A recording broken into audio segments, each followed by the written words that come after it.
Yang pertama, pengertian ideologi menurut bahasa. Ideologi berasal dari kata Yunani, idein, yang berarti melihat, atau idea, yang berarti raut muka, perawakan, gagasan, buah pikiran, dan kata logika, yang berarti ajaran.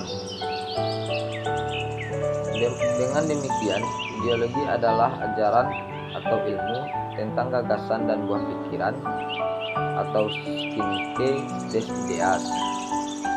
Yang kedua, pengertian ideologi secara istilah. Ideologi pertama kali dikemukakan oleh Antoine de Trichy, filosof Prancis, pada tahun 1796. Trichy memakai istilah ideologi untuk menyebut studi tentang asal mula, hakikat, dan perkembangan ide-ide manusia yang disebutnya dengan science of ideas. Istilah ideologi muncul di tengah menggelornya revolusi Prancis. Gagasan tersebut diharapkan membawa perubahan institusional dalam masyarakat Prancis pada tanggal 11 April 2013. Yang ketiga, pengertian ideologi secara umum. Pengertian ideologi secara umum adalah suatu kumpulan gagasan, ide, keyakinan, serta kepercayaan yang bersifat sistematis, yang mengarahkan tingkah laku seseorang dalam berbagai bidang kehidupan.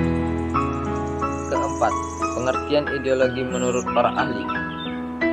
Untuk lebih memahami tentang pengertian ideologi itu, berikut ini dikemukakan beberapa pengertian ideologi menurut para ahli. Yang pertama, Trichy. Ideologi adalah suatu sistem penilaian mengenai teori politik, sosial, budaya, dan ekonomi. Kedua, menurut Karl Marx, ideologi adalah ajaran yang menjelaskan suatu keadaan, terutama struktur kekuasaan sedemikian rupa sehingga orang menganggapnya sah padahal jelas tidak sah.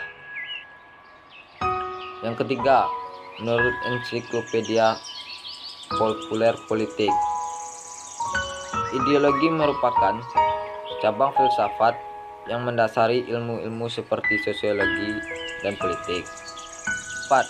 Menurut Franz Magnus Wieseno pada tahun 1989, ideologi itu bukan cita-cita yang sudah hidup dalam masyarakat, melainkan berupa cita-cita sebuah kelompok yang mendasari suatu program untuk mengubah dan membantu masyarakat. Ideologi tertutup adalah musuh tradisi atau kelompok itu berhasil merebut kekuasaan politik. Ideologinya itu akan dilaksanakan pada masyarakat. Pola dan irama kehidupan, norma-norma, kelakuan dan nilai-nilai masyarakat akan diubah sesuai dengan ideologi itu.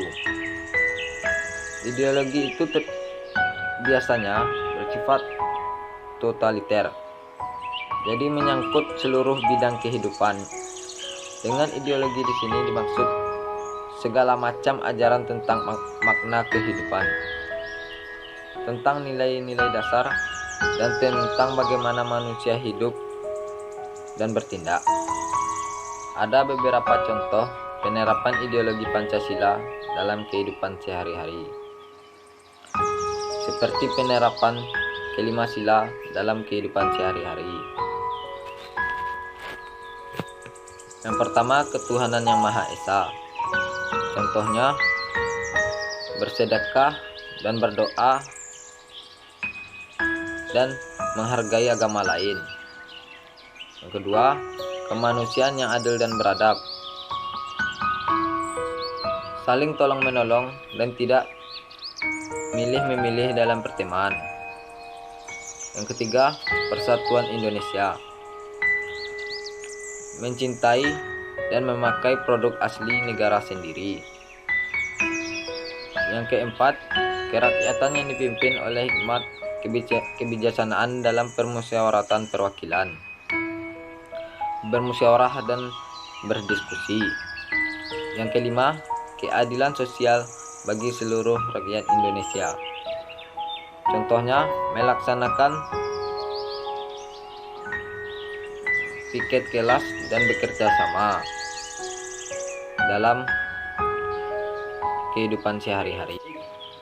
Itulah hasil presentasi saya. Jika ada kesalahan dalam penuturan kata, saya mohon maaf. Assalamualaikum warahmatullahi wabarakatuh.